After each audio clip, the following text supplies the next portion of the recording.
welcome. It's 11/11, Skyrim's 10th anniversary. Thank you so much for being here with us. We cannot believe that it's been 10 years. And the longevity of this game has been an incredible blessing to all of us here at Bethesda, and that's thanks to all of you. Yes, we made the game, but there's always that element that we can never create, and that's all of you coming into the world and making it your own. And it's all of you that have kept it alive for the last 10 years. It's so incredible, and we can't thank you enough for the passion and everything you've brought to the game, and that fuels us in everything that we do. When we start a game, we don't usually start with a list of features, really. We start with an experience. How do we want the player to feel when they enter the game, when they enter this world? And early in Skyrim's development, we had done a lot of concept art. We had some things running, and then we did the music. And we had pictured the Elder Scrolls theme sung by a barbarian choir in the voice of dragons. Easier said than pulled off, of course. And we got the music, we started mixing it, and even within our company and our team, we felt we might have something. We weren't quite sure how the game was going to gel together. And then we cut this trailer to the early music with the concept art and that early footage.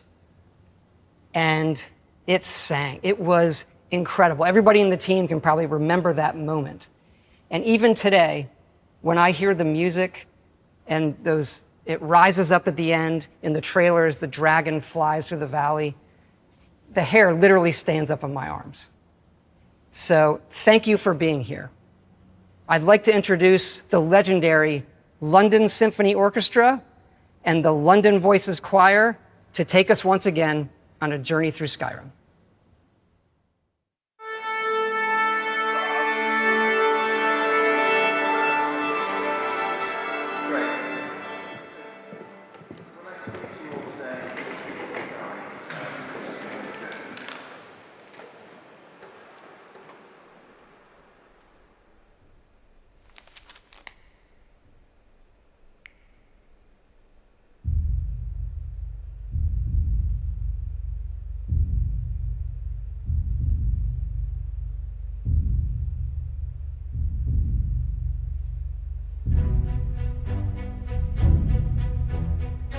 There's this wide open world, and every single thing in it you can interact with.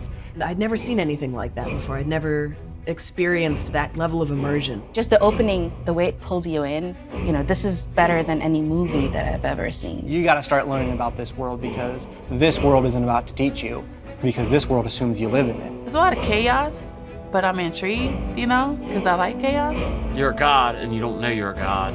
And you just become stronger and stronger throughout it. I just had to have more. I had to know more, I had to see more.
I think it must look very strange as I'm just spinning around in all of the taverns trying to get the perfect picture of that bowl of fruit, or, really zooming in to see what kind of cutlery they have. It's all these little obscure details that bring a world to life in our world.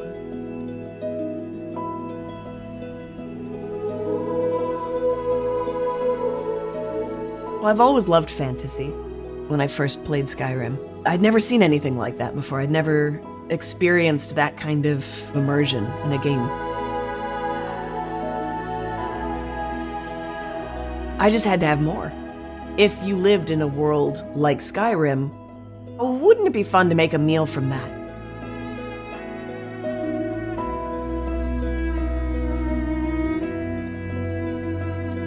I pulled references for these foods from conversations you hear in marketplaces that you can't even be a part of. If someone's talking about the secret spiced wine recipe, and you think, all right, well, where do they get their spices? And so you wander down to the docks and you say, oh, there's a warehouse here. All right, so now we're getting somewhere. You kick open a barrel and you get potatoes and apples and leeks.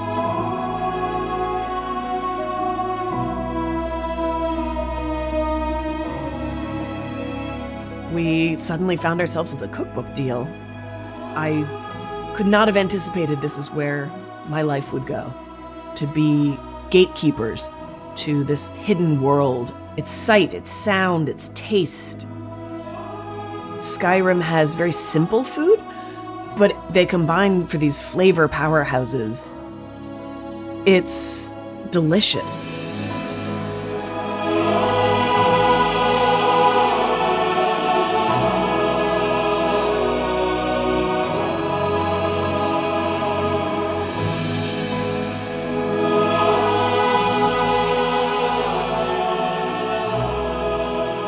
Someone will bring a cookbook up and say, this recipe has become a staple in our household, and my kids even like it.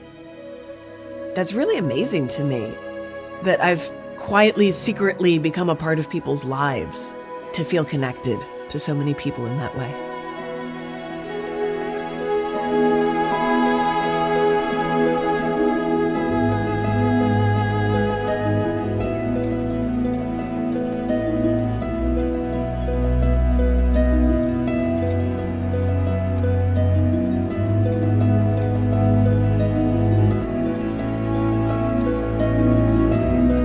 In Vermont, we have a very Skyrim-y winter, so all of the photos with snow are just in my backyard. It made me like winter a little bit better. It's beautiful in the game, so it makes it a little easier to find the beauty in real life, too.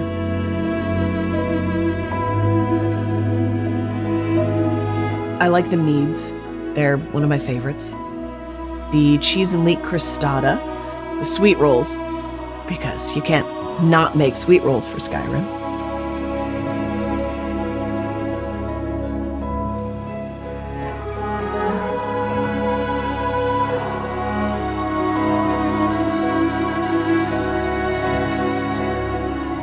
We could all use a little more escapism. It's an honor to be able to add to the world and to the fandom.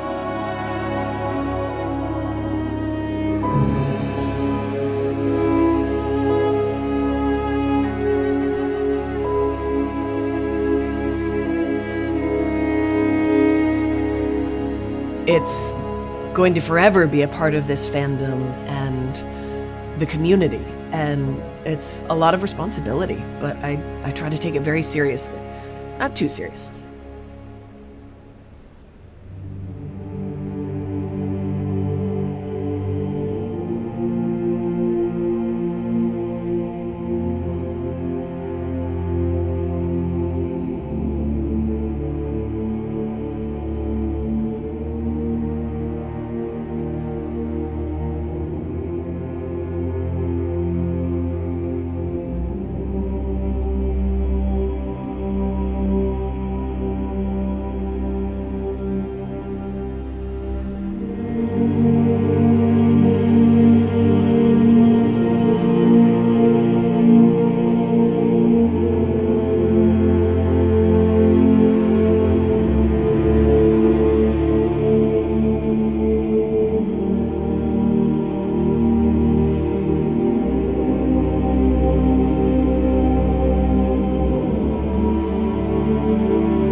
was just trapped in a vicious cycle.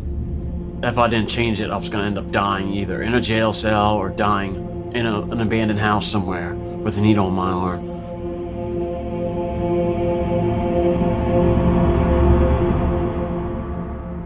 I grew up in Wrightsville, Pennsylvania, which is out in the country. Me and my stepbrothers, we'd play outside every day. It was a good childhood. When I was 20, I got addicted to opiate painkillers. After that, it was just a slope downhill to where eventually I was shooting heroin. Put my family through hell. They had enough, they kicked me out.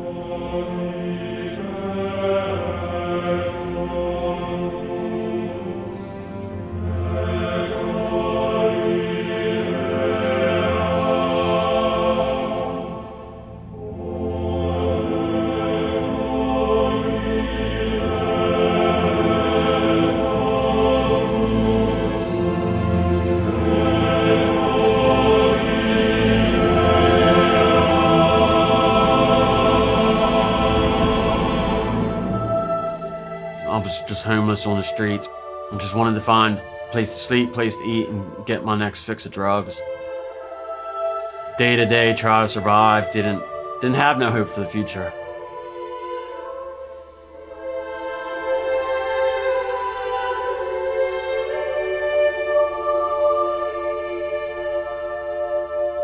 And I was in and out of jail. And I eventually got caught selling heroin. I enrolled in a drug treatment court, and they found housing for me, which was a lot of restrictions that I just was never used to before. Curfews, going to meetings, NAAA meetings every single day, chores, community service. From 7 in the morning, had to be out of the recovery house and had to be on the street looking for a job, walking everywhere till 5 o'clock at night, walking 10, 15 miles a day. So it was pretty exhausting.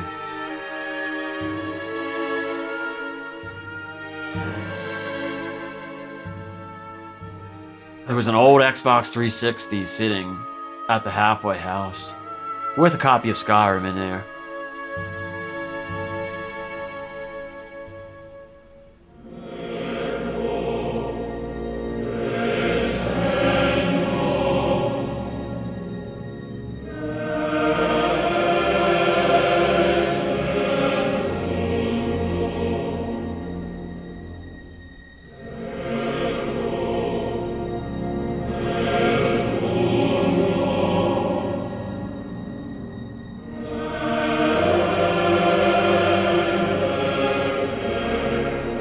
Without Skyrim, I don't think I would have stayed in recovery.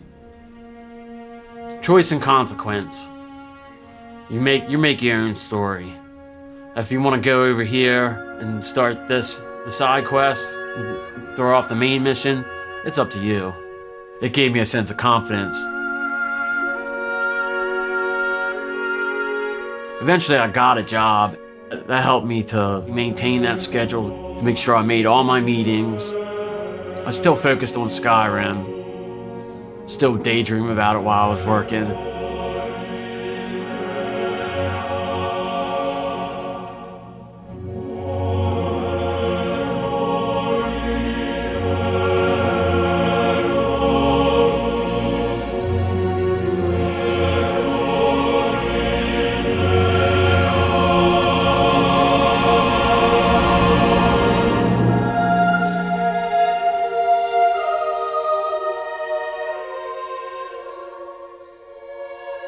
I was in several Skyrim and Fallout groups on Facebook. There was this girl on there. Skyrim Addicts was the group. She was completely in love with Skyrim as much as I was. So it was just an instant connection.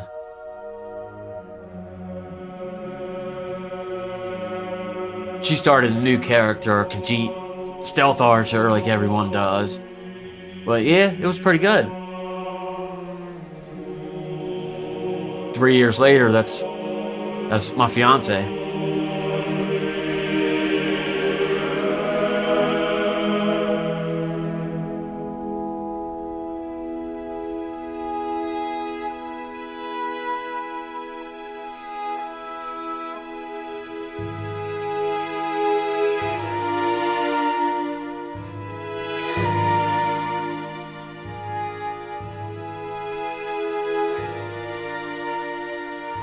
And then to have our son involved in it.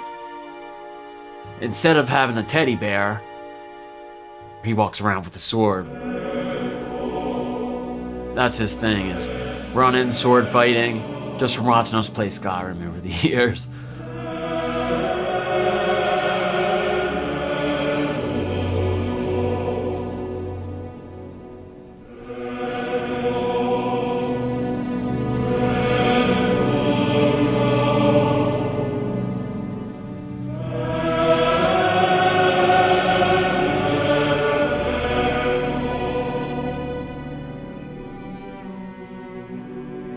If you're addicted to drugs, you're in chains. You're bound in chains. When I decided to change my life, I was in chains, just like the start of Skyrim.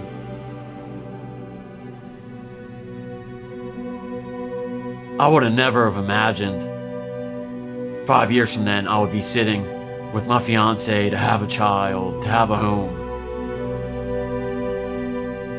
where I don't have to worry about being alone. I would have never dreamed of, never even thought it was possible. But it's because of Skyrim that I was able to change my life for the better.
I'm an ICU nurse.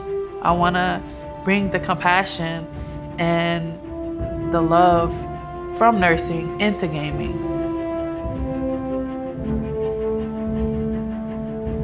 For my birthday, my husband purchased Skyrim for me. It is different, especially since I've never played like anything like it before. And so I'm like, okay, wait, is dragons in this game? Okay, you know. That was the only game I played when I was in nursing school. It's because I'm really like into hype games, and this allowed me to calm down. To take my mind off of the stress that nursing school put on me. sort of like a ASMR type of thing when you're just listening to the river and it's like, shh, you're one with nature. You got the storyline. You can go off the side quest. You can be a thief, which me personally, that was my thing.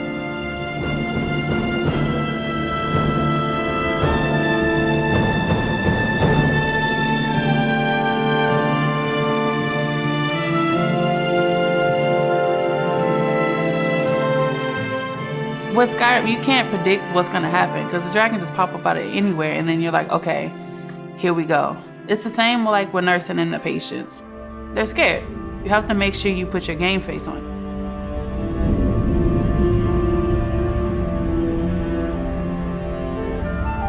When I first became an ICU nurse, they trusted me to become a leader, like a charge nurse. And I'm like, did this, I was the leader of the Dark Brotherhood. Like, I don't know, like, I know like a lot of people's like, you're so silly, this doesn't even make any sense, but it does, because before I became a nurse, I've already learned how to lead in the game. It helped me become the confident woman I am today.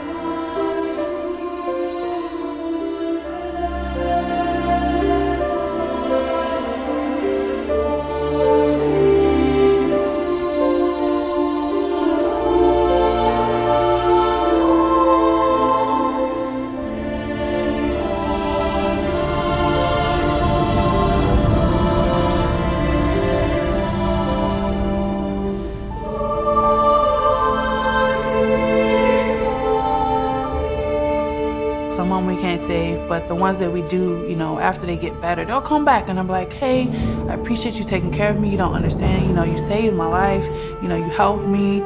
And it's just really wonderful, like, to know that you had some part in that. So, anyway.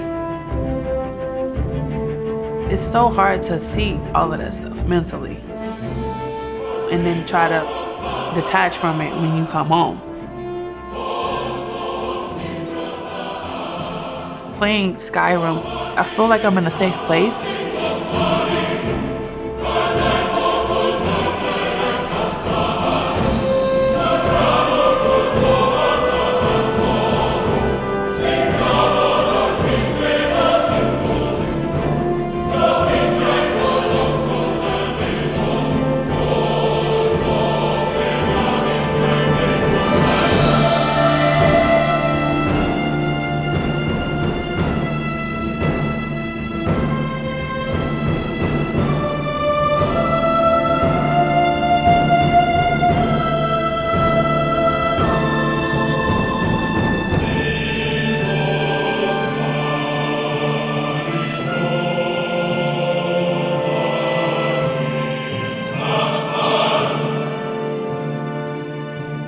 I just want everybody to see that a video game could impact my life in so many ways.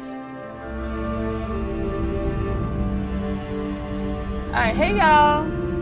I'm the community manager for Newer Network. Yo, your hair look good though, for real. What you do to it? It's like a sisterhood, Black femmes mostly, because it's Black women and non-binary. We're here making sure everybody is understanding their worth.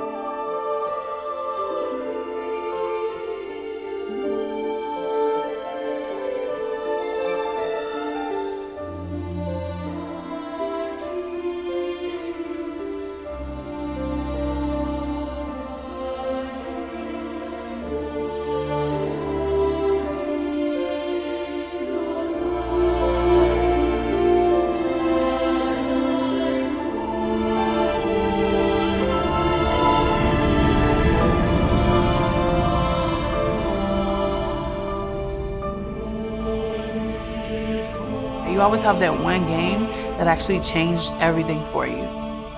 So when I found Skyrim, the creativity, the storyline, learning how to become a Dragonborn, using my powers, enhancing the powers as I use them, I'm something special. Like, out of all these people, I'm the Dragonborn. Out of everybody in the world of Tamriel, I'm the Dragonborn. Like, I'm special.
When Skyrim first came out, I think I probably watched the first gameplay environment showcase trailer many times in my AP computer science class when the teacher wasn't looking.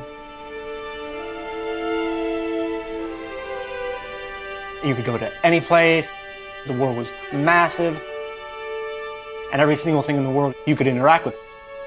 And that was just astounding for me at the time.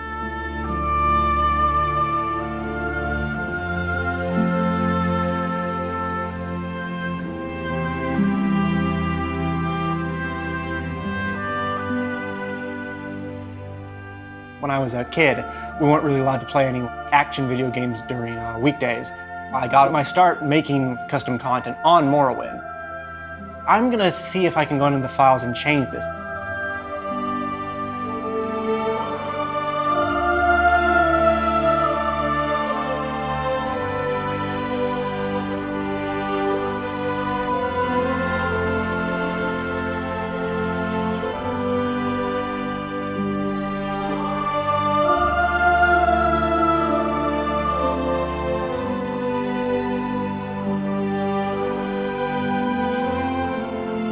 My parents thought it was like working like an Excel spreadsheet.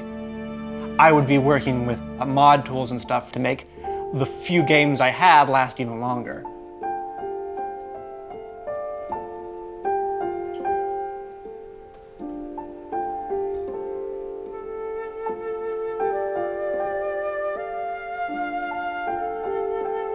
I've made roughly around 40 mods for Skyrim, give or take, of various sizes.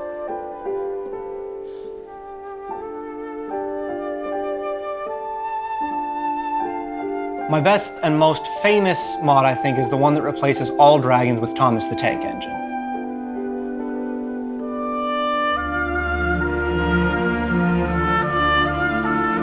If a game doesn't have a train, I mean, is it really a game? Is it? I don't think so.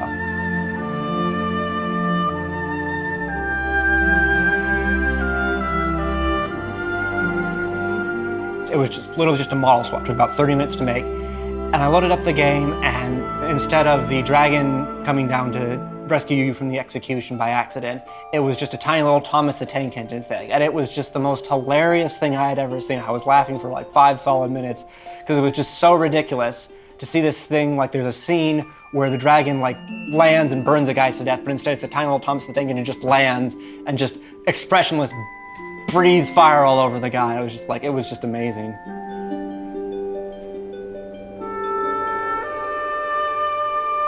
And it just exploded in ways I hadn't imagined.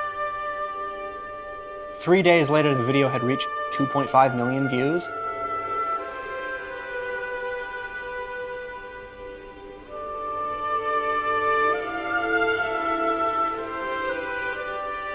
I was actually in college class. I see the 2 guys in front of me on the computer watching the video. I'm like, you realize I made that, right? And they're like, no, you didn't. But I did.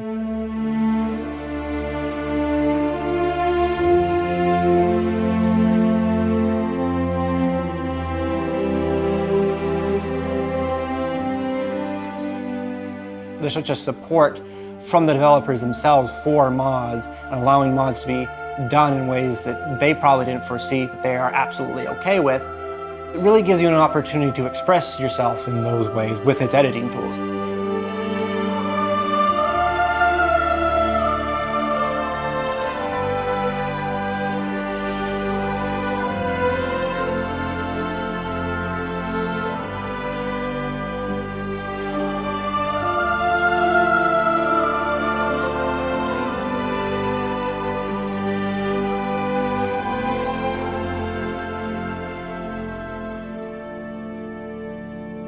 Every day, fans are making this game even more massive. There's always new content to download and play. There's always new quest lines. There's always new technology being developed by modders to push the game even further beyond. So I started my company, Pasta Space Interactive, 6 to 7 years ago.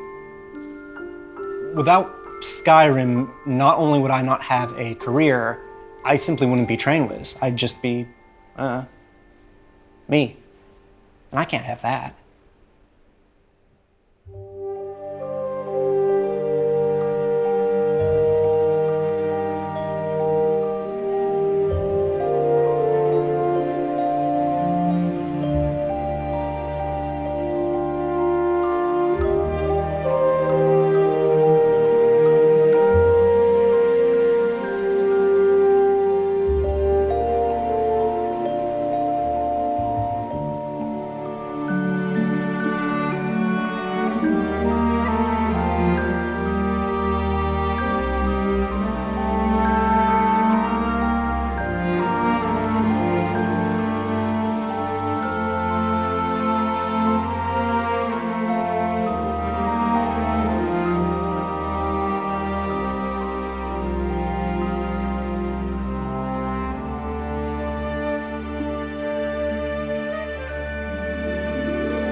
So growing up, obviously in the Middle East, there were a lot of rules about how I could behave, or the things that were appropriate for me, or the things that were permissible for me.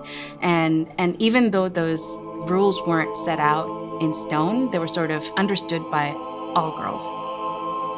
As much as my parents supported me, they really didn't like that I wanted to go in and play Street Fighter. I definitely remember the first time I saw Skyrim.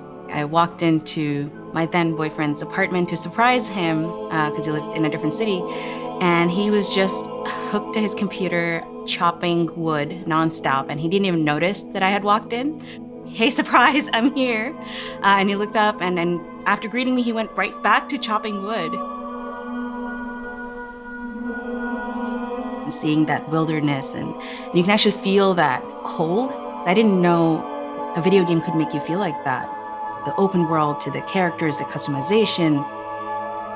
When you go on an adventure like that together, it just kind of bonds you from the start.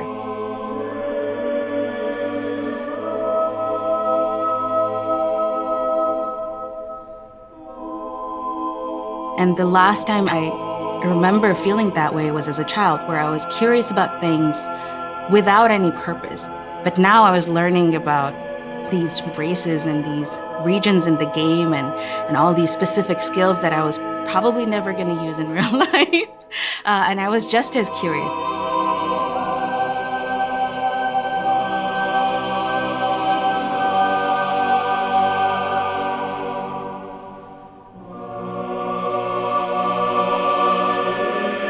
I thought I wanted to teach. Getting an education changed my whole family's trajectory. And he was like, what if you could do that through video games? You know, all these kids play games, and if you really want to teach them something, maybe you should consider making a video game. I was like, I have no idea how to make a video game. He's like, I do. And you want to teach, maybe we could try making something together. And I said yes. I said yes to many things after that. That was the beginning of many yeses after that. And we shortly got married and started a studio.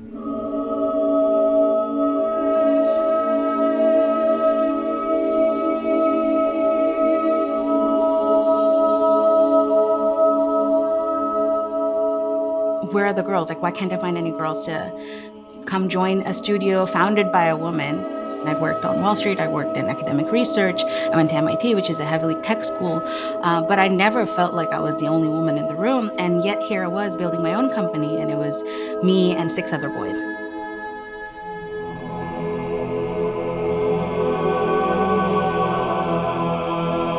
That was sort of the beginning of a social experiment that we now call Girls Make Games. We just wanted to run one summer camp and meet a whole bunch of girls who self-identified as gamers and ask them, you know, what they liked about games and whether they would consider working in the industry growing up.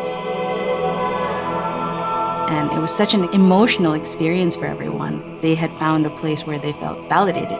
It's hard to not be moved by that passion.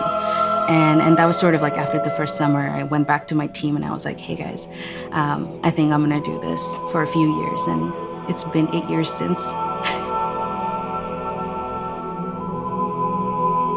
To us, Skyrim is like that friend that brought us together, that friend that made the introduction, because we had just met and we're getting to know each other, and I was getting to know video games alongside him.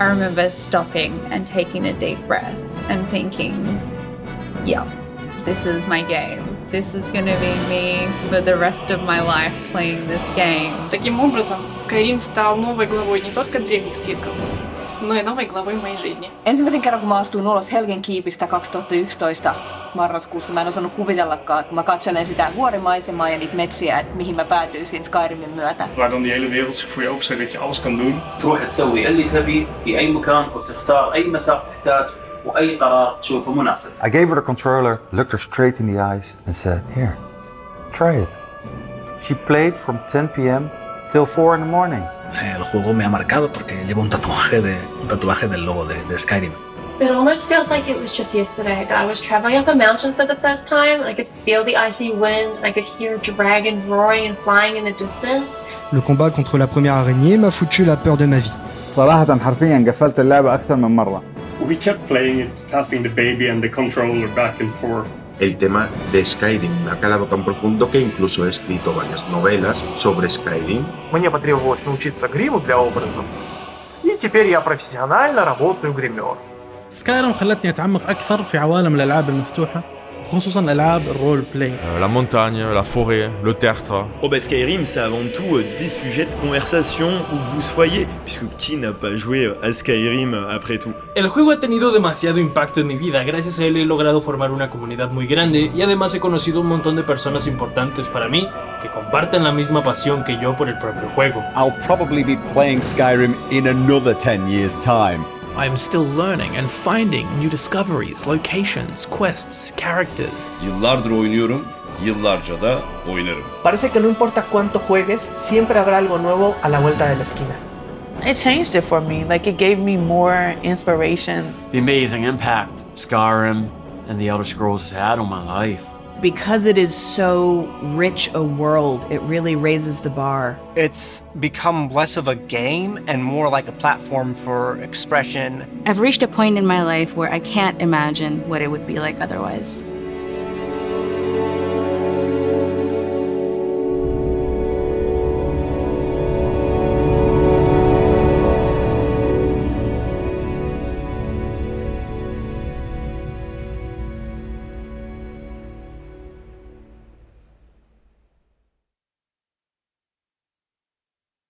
Thank you. That was incredible. And thank you again for being with us here on 11/11, celebrating Skyrim's 10th anniversary. It's just incredible. 11/11 actually has become, now a special day for us all here at Bethesda. And next year, we have our next game coming out on the same day. We have a little surprise for you. I would like to introduce our longtime collaborator and good friend, Enon Zur. Thanks so much, Todd. And yes, Skyrim, what a game. And yes, what a score.